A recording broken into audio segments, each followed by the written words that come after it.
हमने देश की पॉलिसी में एक बड़ा बदलाव किया है। अब सरकार ने बड़े जहाजों को इंफ्रास्ट्रक्चर के रूप में मान्यता दी है। जब किसी सेक्टर को इंफ्रास्ट्रक्चर के रूप में मान्यता मिलती है तो उससे बहुत फायदा होता है। अब बड़े शिप बनाने वाली कंपनियों को बैंकों से लोन मिलने में आसानी होगी, उन्हें ब्याज दर में भी छूट मिलेगी। इंफ्रास्ट्रक्चर फाइनेंसिंग के जितने भी और लाभ होते हैं वो सारे के सारे इन जहाज बनाने वाली कंपनियों को भी मिलेंगे।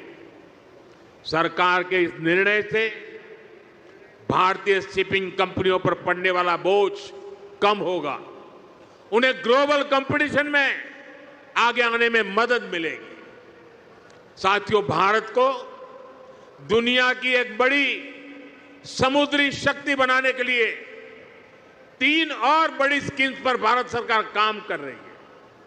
इन 3 योजनाओं से शिप बिल्डिंग सेक्टर को आर्थिक मदद मिलने में आसानी होगी। हमारे शिपयार्ड्स को मॉडर्न टेक्नोलॉजी अपनाने में मदद होगी और डिजाइन और क्वालिटी सुधारने में भी बहुत मदद मिलने वाली है। इन पर आने वाले वर्षों में 70,000 करोड़ रुपए से ज्यादा खर्च किए जाएंगे। साथियों, मुझे याद है साल 2007 में जब मैं यहां मुख्यमंत्री के रूप में आपकी सेवा कर रहा था, तब शिप बिल्डिंग के अवसरों को लेकर एक बहुत बड़ा सेमिनार गुजरात ने आयोजित किया था। उसी दौरान ही गुजरात में हमने शिप बिल्डिंग इकोसिस्टम को सपोर्ट दिया था। अब हम देश भर में शिप बिल्डिंग के लिए व्यापक कदम उठा रहे हैं। यहां मौजूद एक्सपर्ट जानते हैं कि शिप बिल्डिंग कोई साधारण इंडस्ट्री नहीं है।